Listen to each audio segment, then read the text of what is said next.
The engine of the Army's most advanced tank failed during a live demonstration. Can a forgotten veteran save the day? 3 engineers gave it a shot. None of them could fix it. Then someone mentioned a forgotten name. That day, surrounded by Titan bolts, he didn't just fix an engine. He restored his legacy. Let's dive into this story. Former Army Sergeant Charles Renner, known simply as Chuck, is a mechanic by both calling and instinct.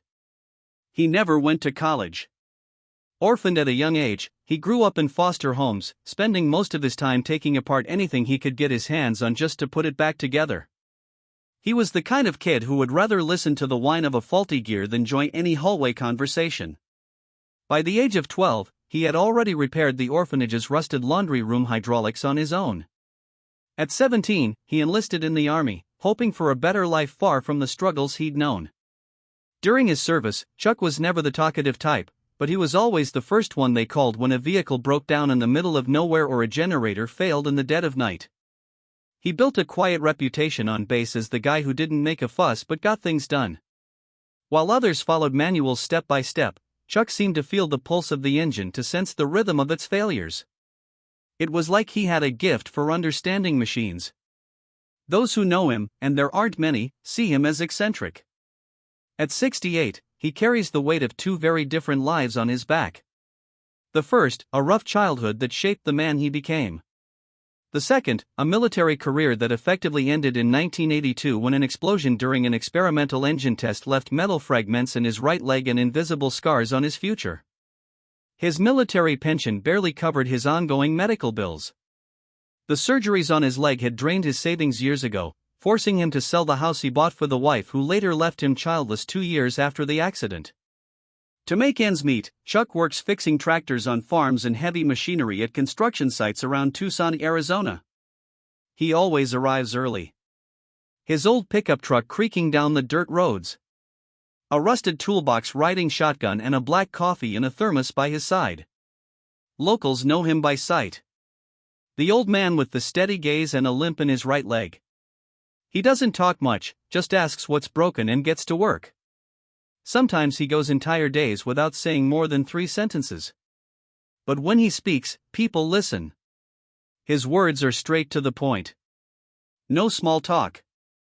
Younger workers often find him odd, even unsettling. But the older folks get it. Chuck's not there to socialize. He's there because something is broken. And when something breaks, it somehow always calls for him. He lives alone in a small converted shed behind an old shut-down repair shop. It's a modest space, but Chuck doesn't complain. He doesn't know any other way to live. Fixing things is how he exists. Every strange sound, every offbeat vibration, every failure. It's a language to him. And in that language, Charles Renner still feels useful, still finds meaning. His old phone almost never rings. But that day, it did.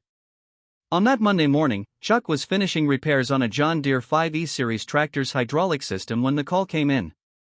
"Mr. Renner, this is General Kurtz from Fort Wooka. We need your help. It's urgent." Chuck nearly laughed. It had been decades since anyone called him Mr. with that kind of respect in their voice. "I think you've got the wrong guy, General." "Negative. You're Charles Renner, former sergeant in the Army Corps of Engineers." Silence hung in the air. Chuck wiped his hands on his worn-out jeans and looked back at the tractor. He thought about hanging up, but there was something in the general's voice, something he hadn't heard in years. That tone you only hear in times of crisis. An hour later, Chuck was driving down the road toward Fort Wooka. The desert dust clung to his windshield, casting a dull veil between him and the military complex, rising on the horizon. It had been 26 years since he'd stepped onto a military base. His heart beat out of rhythm, caught somewhere between curiosity and a deep aching nostalgia. He parked near the entrance gate, took a long breath, grabbed his old tool case from the back seat, and walked toward the guard post. The soldier at the gate couldn't have been more than 22. His eyes scanned Chuck from head to toe, lingering on the worn-out boots, faded jeans, and hole-ridden shirt.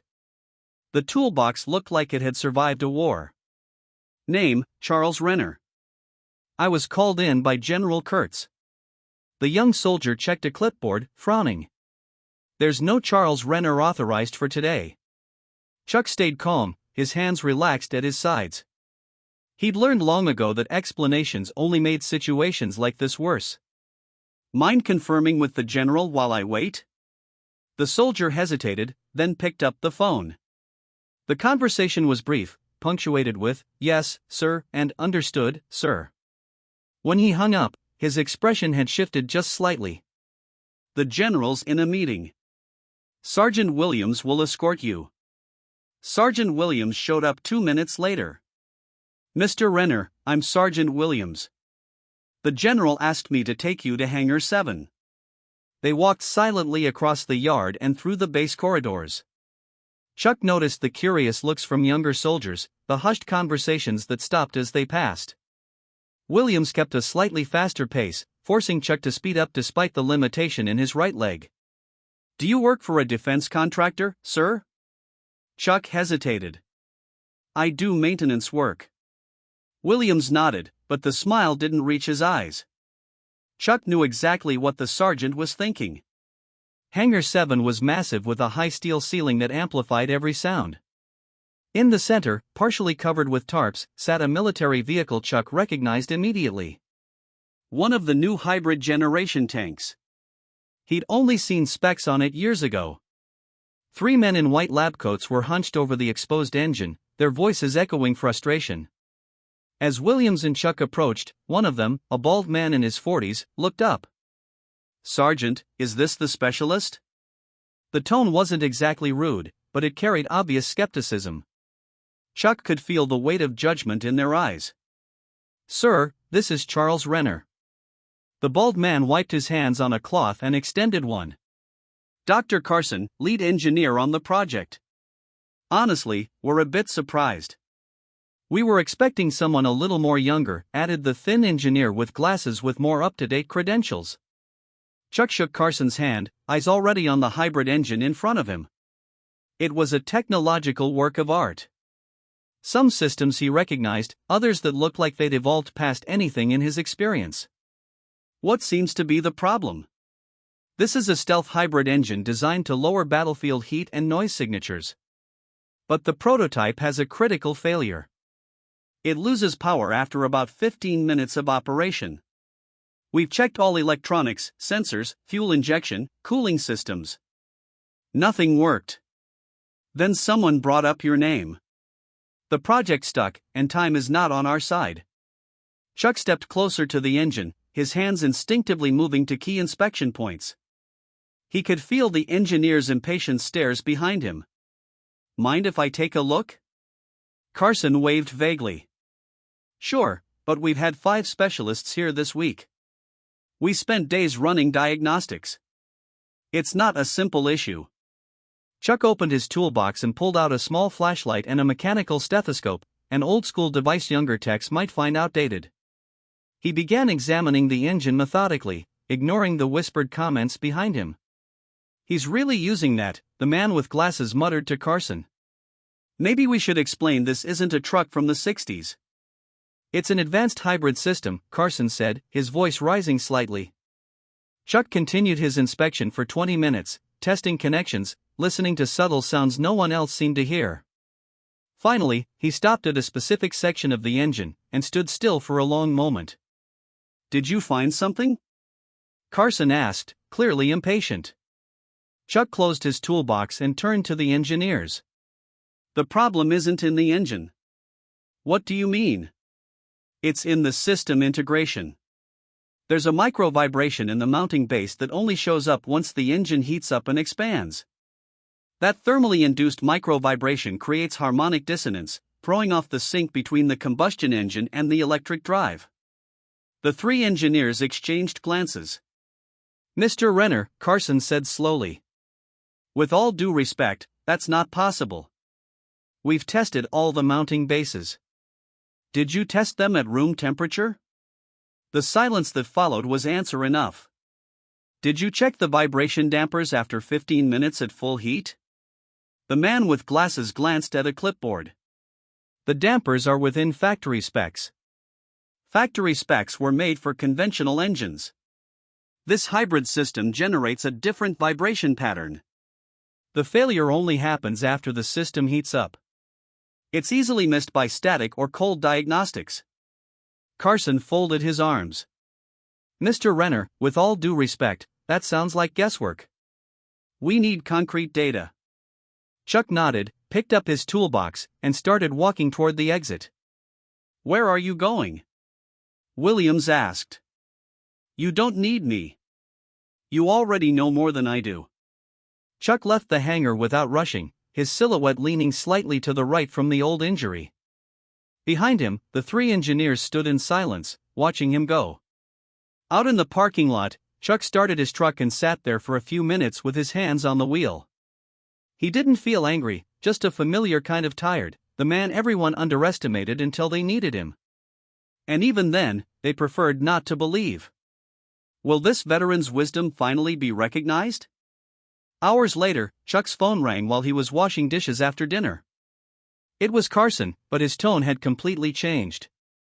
Mr. Renner, this is Dr. Carson. I owe you an apology. You were right. We tested the mounting base after prolonged heat exposure and found the micro vibration in the dampers exactly as you described. Chuck dried his hands slowly. I need you to come back, sir. General Kurtz would like to speak with you in person. The next day, Chuck returned to Hangar 7, but this time the atmosphere was different. Carson was waiting with a man in military uniform whom Chuck recognized by his insignia as a general.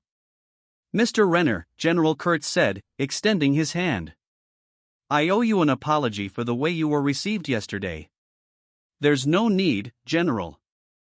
Yes, there is, sir. Dr. Carson explained what happened. He also told me you identified a failure that our team of specialists couldn't find in an entire week. Mr. Renner, the engine you examined is built on principles you helped develop over 40 years ago. The mounting dampers you flagged as faulty were originally designed using your own specifications. The hangar fell silent.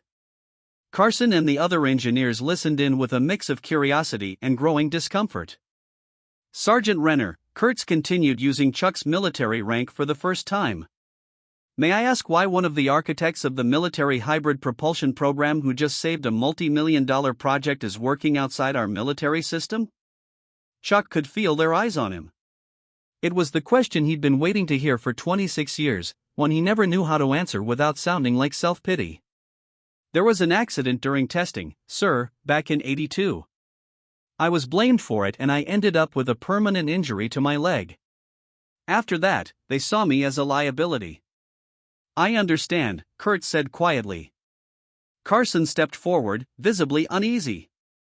Mr. Renner, I sincerely apologize. Chuck gave a small nod.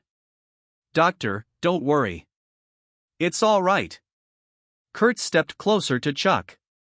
Sergeant, may I make a proposal? We have other projects facing serious issues. Would you be willing to, General? Chuck gently interrupted. I appreciate the offer. I really do. But that chapter's behind me now. That's not who I am anymore. With all due respect, Sergeant, you have a gift you always have. But I respect your decision. Then allow me to make one more proposal, Sergeant. The general pulled an envelope from his pocket.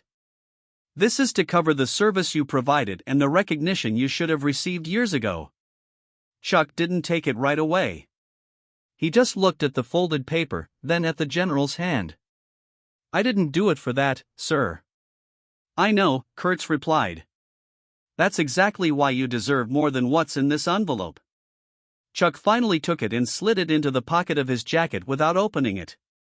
He looked one last time at the tank at the far end of the hangar. The artificial lights reflected off its side panels. There was no more noise, no more shaking, no more failure. The next morning, Chuck was finishing up the hydraulic cylinder adjustment on the John Deere 5E series tractor when he heard tires crunching on the dirt road. A black SUV pulled up near the barn. Dr. Carson stepped out. He leaned against the SUV's bumper, the morning sun casting a sharp light across his face. Sergeant, I had to come here and tell you something in person, if I may. Of course, Doctor. You know, Sergeant, when you identified that micro vibration, I felt small. Small because I've always seen myself as very smart, maybe even better than others. But clearly, I was wrong. I've spent years surrounded by experts, PhDs, engineers, young minds with shining diplomas on the wall. But none of them had the sensitivity you showed in that hangar. You heard something no one else could hear. Can this veteran teach us the power of listening? Chuck looked out toward the horizon where the desert met the sky. He picked up a rag and slowly wiped his hands unhurried.